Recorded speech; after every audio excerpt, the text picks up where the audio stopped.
Hello students, कैसे हो सभी। आज हम गाउस के नियम के बारे में सीखेंगे कि गाउस का नियम क्या होता है। तो गाउस का नियम जैसा कि आपके सामने लिखा हुआ है कि किसी बंद पृष्ठ से गुजरने वाला विद्युत फ्लक्स, किसी बंद पृष्ठ से गुजरने वाला कुल विद्युत फ्लक्स उस जो पृष्ठ है उससे परिबद्ध कुल आवेश एवं वन बटे एप्सिलॉन नॉट का गुणा होता है। ठीक है, लेकिन उससे पहले अपन जान लेते हैं कि विद्युत फ्लक्स क्या होता है। तो विद्युत फ्लक्स के बारे में अपन जानते हैं, जैसा कि मैंने आपको बताया है कि विद्युत फ्लक्स जो है वो एक किसी बंद पृष्ठ से संबंध होता है, बंद पृष्ठ से संबंध होता है। उसमें कैसे परिभाषित कर सकते हैं कि जो विद्युत फ्लक्स जो होता है वो विद्युत बल रेखाओं की संख्या को, मापन को दर्शाता है। किसको दर्शाता है? विद्युत बल रेखाओं की संख्याओं के मापन को। यानी कि कोई भी बंद पृष्ठ है उससे कितनी विद्युत बल रेखाएं गुजर रही है उसे ही क्या कहेंगे? विद्युत फ्लक्स। उसको अपन किस प्रकार से फिजिक्स की भाषा में लिखते हैं कि कोई भी बंद पृष्ठ है इस प्रकार से, ठीक है, इसमें से इसका जो एरिया वेक्टर है, भाई किसी कोई भी सरफेस है उसका एरिया वेक्टर होगा जैसे ये सरफेस है, इसका एरिया वेक्टर किधर होगा? इसके परपेंडिकुलर। कैसे होता है? लंबवत। जैसे अपन ने एक वृत्त लिया, उसका एरिया कैसे होगा? इसके लंबवत होगा, इस प्रकार से। ठीक है, जैसे ये वृत्त है, ठीक है, ये वृत्त है, इस प्रकार से एरिया वेक्टर होगा डी। ठीक है, ए वेक्टर। तो यहाँ पर मैं मान के चलो, जो ये मैंने लिया है वृत्त सर्कुलर रूप में, तो इसका मैंने एक अल्पांश लिया, उसका जो एरिया वेक्टर है डी ए वेक्टर, बहुत स्मॉल एरिया है, ठीक है, उसका एरिया वेक्टर ले लिया है surface area vector D A vector. मान के चलो इसमें से जो इलेक्ट्रिक फील्ड है ये एरिया वेक्टर से थीटा एंगल पर है। कितने एंगल पर है? थीटा पर। ये क्या है? इलेक्ट्रिक फील्ड थीटा एंगल पर है। ठीक है, तो विद्युत फ्लक्स जो होगा, भाई अपन ने अल्पांश के लिए लिया है, तो अल्पांश के लिए ले रहे हैं तो अल्पांश के लिए डी फाई निकलेगा। यानी अपन बहुत कम वैल्यू निकाल रहे हैं बहुत कम एरिया के लिए, तो कम विद्युत फ्लक्स निकाल लेते हैं। फिर उसका क्या कर देंगे अपन? क्या कर देते हैं? इंटीग्रेशन कर देते हैं, उसको जोड़ देते हैं, इंटीग्रेशन कर देंगे। ठीक है, तो डी फाई बराबर कितना हो जाएगा? ई डॉट डी ए, यानी इन दोनों का गुणनफल। ई डॉट डी ए कौन सा गुणनफल? अदिश गुणनफल। ठीक है, ई डॉट डी ए। अब जैसे ई और डी ए के बीच में कौन सा एंगल है? थीटा, तो कौन सा आ जाएगा? E D A cos theta. इसका जो इधर जो कंपोनेंट है वो कौन सा आएगा? E cos theta. इस प्रकार से कौन सा आएगा? E cos theta. ठीक है, तो जो डी फाई है वो कितना हो जाएगा? E D A cos theta. ठीक है, उसके बाद मैं इसका इंटीग्रेशन कर देता हूं, तो डी फाई का कितना हो जाएगा? फाई। फाई बराबर डी फाई। ठीक है, डी फाई का इंटीग्रेशन कितना हो जाएगा? फाई। उसके बाद ई डॉट डी ए, तो E dot D A, D A यहाँ पर जो ई है विद्युत क्षेत्र है, जो वो क्या है? एक समान है। क्या है? एक समान है। यहाँ पर विद्युत क्षेत्र एक समान है, तो ई बाहर आ जाएगा और डी ए का इंटीग्रेशन कितना हो जाएगा? ए, यानी इस पूरे सरफेस का कितना निकल जाएगा? ए।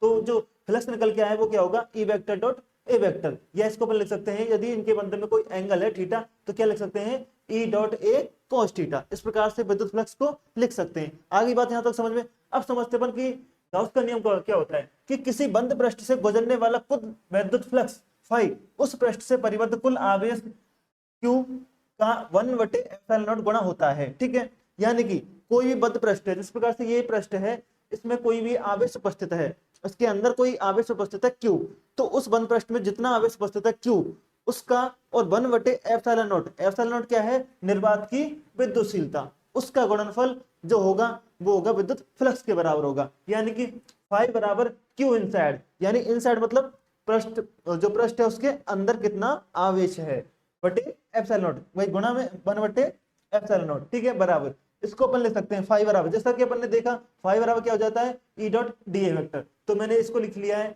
E dot D A vector, लेकिन जो वो है इंटीग्रेशन, उसका क्या लगा देंगे अपन? क्या लगा देंगे? Close surface. तो क्लोज सरफेस को दर्शाने के लिए इस प्रकार से एक जो है सर्कुलर पाथ बना देते हैं। ठीक है, जैसे क्लोज सरफेस को दर्शाने के मैंने लिख भी दिया है, पर कौन सा सरफेस है? Close surface. कैसा होना चाहिए? ये बात ध्यान रखना है, कौन सा होना चाहिए? क्लोज सरफेस, यानी कि बंद सतह होनी चाहिए। कौन सी सरफेस? बंद सतह। ठीक है, तो ई डॉट डी ए, क्योंकि बंद सतह से ही निर्गत होगा। विद्युत बल रेखाएं जो किसी बंद सतह से जितनी ही जाएंगी उतनी ही प्रवेश करती हैं। ठीक है, तो वो हो जाता है विद्युत फ्लक्स। ठीक है, तो ये हो गया, क्या हो गया?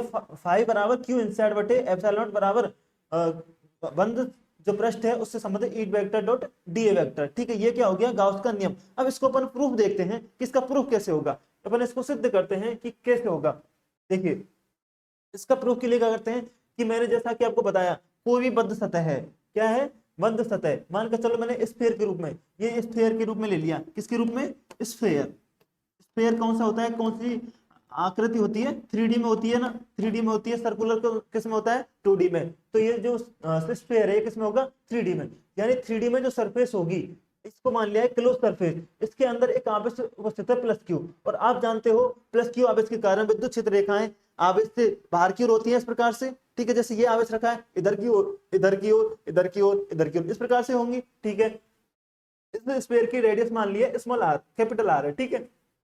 अब मुझे इस पूरी सरफेस से फ्लक्स निकालने के लिए क्या करता हूं मैं, अल्पांशों का थोड़ा थोड़ा निकाल लेता हूं, फिर उसका क्या कर दूंगा, इंटीग्रेशन कर दूंगा, ठीक है, क्या कर दूंगा, इंटीग्रेशन।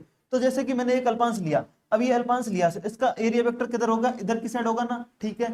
और जो विद्युत क्षेत्र है वो बाहर की ओर होता है, विद्युत क्षेत्र इसी डायरेक्शन में होगा, इस प्रकार से एक और लिया अल्पांश, ये ले लिया, इस प्रकार से इसका जो एरिया वेक्टर है वो इधर साइड है, और विद्युत क्षेत्र बाहर की ओर है, वो भी इधर साइड होगा, यानी इस प्रकार से बहुत सारे विद्युत क्षेत्र होंगे इस प्रकार से, ठीक है, इस प्रकार से बाहर की ओर ही होंगे ना सारे के सारे, यानी इस पर मैं बहुत सारे अल्पांश ले सकता हूँ, पूरी जो इसकी बाउंड्री है इस पर बहुत से अल्पांश ले सकता हूँ। अब इनका क्या कर दिया जाएगा, इंटीग्रेशन, इंटीग्रेशन करके अपन का टोटल क्या निकल के आ जाएगा, फ्लक्स, ठीक है। तो मैंने जैसे ये अल्पांश लिए, ठीक है, क्या लिए, अल्पांश, तो जैसे ये अल्पांश लिया एक, ये वाला अल्पांश ले लिया, ठीक है, इसमें area vector D A vector दर है और ई वेक्टर भी दर है, तो इन दोनों के बीच एंगल कितना हो जाएगा, थीटा, कितना हो जाएगा, थीटा बराबर जीरो, थीटा बराबर कितना हो जाएगा, जीरो। इसी प्रकार से सभी में जो थीटा बराबर कितना होगा, जीरो हो जाएगा, ठीक है। यहाँ से कोई दिक्कत नहीं ना, यहाँ से कोई भी दिक्कत परेशानी नहीं, तो जो थीटा है वो कितना हो जाएगा, 0 डिग्री हो जाएगा। तो अपन प्रूफ करते हैं कि अपन ने जो अल्पांश के लिए डी फाई निकाला, अल्पांश एक के लिए निकाले, इसके लिए निकाल लेते हैं, तो डी फाई कितना हो जाएगा, E dot D A, E dot D A, ठीक है, E D A cos theta, और थीटा का मान कितना है, 0, तो ई डॉट डी ए करा कॉस थीटा, क्योंकि कॉस थीटा क्यों लिया अपन ने, क्योंकि एरिया वेक्टर होता है, इसलिए कौन सा गुणनफल होता है, अदिश गुणनफल, तो कौन सा एंगल आएगा, कॉस थीटा वाला, ठीक है। तो E D A cos theta, इसको मैं E dot D A, theta कितना हो गया, 0, तो ई डॉट डी ए हो गया, ठीक है, यहाँ कोई दिक्कत नहीं ना। तो आगे चलते हैं, फाई बराबर, इसका क्या करते हैं अपन, इंटीग्रेशन, क्योंकि निकालना कौन सी है, पूरी सरफेस के लिए, अपन ने एक अल्पांश लिया पहले, अब निकालना है पूरी सरफेस के लिए, तो पूरी सरफेस के लिए निकालेंगे तो क्या कर देंगे, इंटीग्रेशन। इंटीग्रेशन के बाद में क्या करेंगे, क्लोज सरफेस का करेंगे। मैंने जैसा बताया कि कौन सी सरफेस लेनी है, क्लोज सरफेस लेनी है, तो क्लोज सरफेस के लिए अपन क्या कर देंगे, इसका इंटीग्रेशन। तो ई क्या है अपन का, विद्युत क्षेत्र क्या है, एक समान है, विद्युत क्षेत्र क्या है यहाँ पर, एक समान है, क्योंकि जो प्लस क्यू चार्ज है वो एक समान विद्युत क्षेत्र उत्पन्न करेगा कि नहीं, करेगा कि नहीं, बिल्कुल। इसका पाथ कैसा होता है, सर्कुलर रूप से, इस प्रकार से अपन वो निकालते हैं ना, समविभव पृष्ठ, उस प्रकार से बनते जाते हैं, तो कौन सा निकलता है, एक समान विद्युत क्षेत्र। तो एक समान विद्युत क्षेत्र, तो ई तो बाहर आ जाएगा, कांस्टेंट नियत हो जाएगा, डीए का क्या कर देंगे, इंटीग्रेशन। अब जैसे ये छोटे छोटे डीए लिए, छोटे छोटे डीए लिए, तो पूरा क्या बन जाएगा, ये छोटे छोटे डीए लिए तो क्या बन जाएगा, पूरा स्फीयर बन जाएगा। तो स्फीयर जो होता है, गोला जो होता है, उसका क्षेत्रफल कितना है, पाई आर, 4 पाई आर स्क्वायर, यही होता है 4 पाई आर स्क्वायर, ठीक है। तो उसके बाद जो ई है विद्युत क्षेत्र, अपन जानते हैं कि विद्युत क्षेत्र की जो तीव्रता है वो कितनी होती है, 1/4 pi epsilon not Q upon में आर स्क्वायर। ये वैल्यू जो होती है 1/4 पाई एप्सिलॉन नॉट, ये किसकी होती है, के की होती है ना, तो के क्यू बटे आर स्क्वायर, तो इसको मैंने लिख दिया 1/4 पाई एप्सिलॉन नॉट क्यू बटे आर स्क्वायर। यहाँ तक कोई दिक्कत, तो ई डॉट डी ए है, ई का मान तो ये हो गया 1/4 पाई एप्सिलॉन नॉट क्यू बटे आर स्क्वायर, और डी ए कितना हो जाएगा, डी ए हो जाएगा 4 पाई आर स्क्वायर।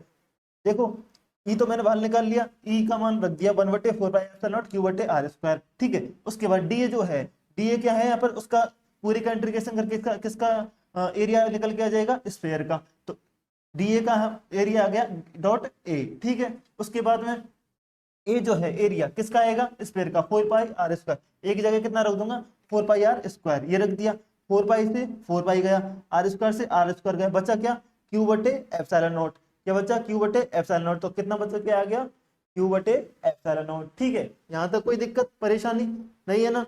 तो आगे देखिए, तो फाई ई जिसे अपन कहते हैं वैद्युत फ्लक्स, यानी फाई इलेक्ट्रिक, ठीक है, फाई इलेक्ट्रिक, क्यू इनसाइड, यानी किस पृष्ठ में जितना आवेश है, क्यू इनसाइड, इसको नाम दे दिया क्यू इनसाइड, यानी कि जितना आवेश अंदर स्थित है, इनसाइड यानी अंदर, पृष्ठ के अंदर, ठीक है। तो फाई बराबर क्यू इनसाइड बटे एप्सिलॉन नॉट, तो ये क्या निकल के आ गया, गाउस का नियम। किसके लिए, फॉर क्लोज सरफेस 3D, यानी किसी बंद सतह के लिए गाउस का नियम। तो ये अपन का गाउस का नियम हो चुका है। ठीक है, तो आपको वीडियो अच्छा लगा हो, लाइक सब्सक्राइब और शेयर करिए, और ऐसी अच्छी इंटरेस्टिंग चीजें सीखने के लिए हमारे चैनल से जुड़े रहिए। ठीक है, और चैतन्यशाला ऐप को डाउनलोड करिए। ठीक है, और यहाँ पर इस प्लेटफॉर्म पर आपको 6 से लेकर 12वीं क्लास तक पूरी चीजें अच्छे से बताई जा रही हैं, और आपको बहुत ही बेस्ट फैकल्टी द्वारा यहाँ पर बताया जाएगा। ठीक है, तो पढ़ते रहिए। ठीक है।